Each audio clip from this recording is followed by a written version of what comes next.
नमस्कार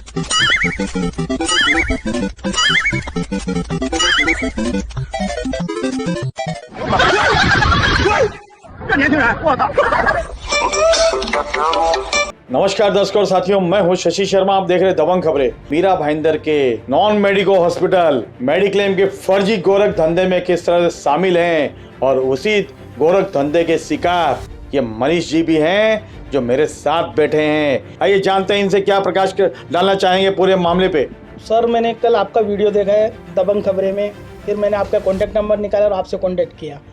मैं 16 मई को एडमिट हुआ था स्वास्थ्य हॉस्पिटल में। वहाँ पे मिस्टर विठल रेड्डी से मेरा बात हुआ। विठल रेड्डी ने मेरा रिपोर्ट RT-PCR निकाला। RT-PCR में मेरी वाइफ को 2 पॉइंट आए, मेरे को 8 पॉइंट थे। तो मैंने उनसे सजेशन मांगा, सर मेरे को क्या करना चाहिए, मैं एडमिट हूँ या घर पे आप मेरा ट्रीटमेंट कर सकते हैं, क्योंकि मेरे 2 बच्चे थे, एक 3 साल की बच्ची थी, एक 5 साल की बच्ची। तो घर पे कोई दूसरा बंदा था नहीं, तो उन्होंने मेरे को सजेशन किया कि आप एडमिट हो जाओ, बच्चों का हम देख लेंगे। हम वहाँ पे एडमिट होते हैं 16 मई को। सर 16 मई को एडमिट होने के 3 दिन बाद में 18 मई को वहाँ पे मिस्टर अजय करके है बंदा, वो बंदा मेरे पास में आता है और मेरे को बोलता है सर ने आपको रेमडेसिविर देने के लिए बोला है, तो उसके चार्जेस भी आपको देने होंगे। तो 50,000 रुपये के समथिंग उन्होंने मेरे को कुछ बताए थे। तो मैं बोला सर मेरे पास में अभी बिल्कुल भी पैसा नहीं है, मेरा स्टार हेल्थ का मेडिक्लेम है, सर आप उसमें देख लो, अगर वास्तव में मुझे लगने वाले हैं तो मेडिक्लेम हमको देगा वो पैसा। फिर थोड़ी देर के बाद में आते बोलते नहीं अभी ब्लैक चल रहा है, उसका पैसा आपको देना ही होगा सर। तो मैंने ऐसे ही बोल दिया अचानक में, बोला सर कलेक्ट्रेट ऑफिस में मेरा बात हुआ है, तो उन्होंने बोला कि आपके नाम से तो हमने इंजेक्शन भेजे हैं। ये बात मैंने अजय जी को बताई। अजय जी सुनते ही मेरे को दोबारा किसी ने पैसे के लिए नहीं बोला। थोड़ा सा मैं भी डाउटफुल आ गया कि यार ये क्या चल रहा है ये सब। 9 दिन एडमिट रहा। 24 तारीख को सुबह में मैं सामने से बोल रहा हूँ सर मुझे अभी डिस्चार्ज दे दीजिए। अनफॉर्चुनेटली राजस्थान में मेरे भाई उसी दिन एक्सपायर हो गए कोरोना से। तो मैं इतना डिस्टर्ब हो गया कि मैं बिल भी चेक नहीं कर पाया वो टाइम पे। उसके बाद में मैं 15-20 दिन घर पे रेस्ट किया। फिर मैं राजस्थान गया। इस चक्कर में मेरे को 2-3 महीने निकल गए। आकर के मैंने यहाँ से बिल वगैरह लिया तो उसमें देखा तो उसमें चार्जेस लगे हुए थे, ऑक्सीजन चार्जेस। तो मेरे को पूरा डाउटफुल हो गया कि ये पूरा गोरख धंधा है। इसके एवज में मैंने BMC को भी कंप्लेन किया। BMC को मैंने 3-4 मेल किए हैं, उनको रिपीट भी किए थे। उसके बाद में मैं खुद स्टार हेल्थ का एजेंट हूँ। स्टार हेल्थ के जो ब्रांच मैनेजर हैं मिस्टर निकुंज शाह, उनको मैंने पर्सनली फ़ोन करके भी बोला है सर ऐसा ऐसा मेरे साथ में हुआ है। एक एजेंट के साथ में ऐसा हो सकता है तो आम पब्लिक के साथ में कैसा होगा। पैसा तो मेरा नहीं लगा था, लेकिन मेरा ट्रीटमेंट तो गलत हुआ ना सर। मेरा बॉडी में आज भी मेरे को प्रॉब्लम इफेक्ट्स आ रहे हैं उसके। आज मेरे दोनों घुटने में इतना दर्द है कि मैं किसी को बता नहीं सकता। अब उसकी जिम्मेदारी क्या डॉक्टर विठल रेड्डी ले सकता है कि कल को मेरे साथ में क्या होने वाला है। मेरी बॉडी को तो उन्होंने ख़राब किया ना रेमडेसिविर देके। मैं इसके लिए मैं ये गोरख धंधे के खिलाफ आवाज़ उठाना चाहता हूँ। हो सकते हैं मेरे जैसे कई लोग हैं लेकिन कुछ बोलना नहीं चाहते हैं या सामने आना नहीं चाहते। सर मैंने लिस्ट, मेरे किसी मित्र के सहयोग से मुझे लिस्ट प्राप्त हुई, उसमें मैंने चेक किया कि मेरा नाम नहीं है उस लिस्ट में। तो फिर मैंने अजय जी को फ़ोन किया सर पर्सनली कि अगर मेरा वो लिस्ट में नाम नहीं है तो इसका मतलब मुझे कोरोना नहीं था, और अगर मुझे कोरोना नहीं था तो आपने मुझे एडमिट क्यों किया, और अगर मुझे कोरोना था तो मेरे बच्चों को मेरे साथ में क्यों रखा।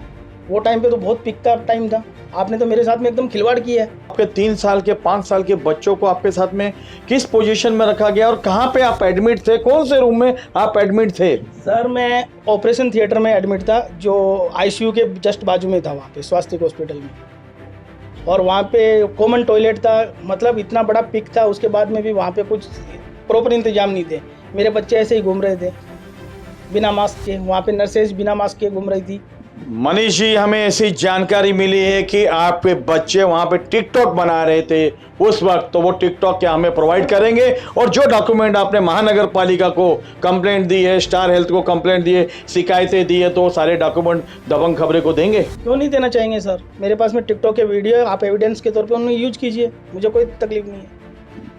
मनीष जी, शहरवासियों को क्या संदेश देंगे और क्या संदेश देंगे उन मेडिक्लेम कंपनियों को जिनके अधिकारी और सर्वेयर मिले होते हैं, तभी तो ऐसे गोरख धंधा डॉक्टर रेड्डी का चलता है? क्या और क्या संदेश देंगे यहाँ के मनपा आयुक्त को दिलीप ढोले को, और क्या संदेश देंगे यहाँ के पुलिस आयुक्त सदन दाते जी को? जिस तरह से गोरख धंधा चल रहा है कहीं ना कहीं बंद होना चाहिए।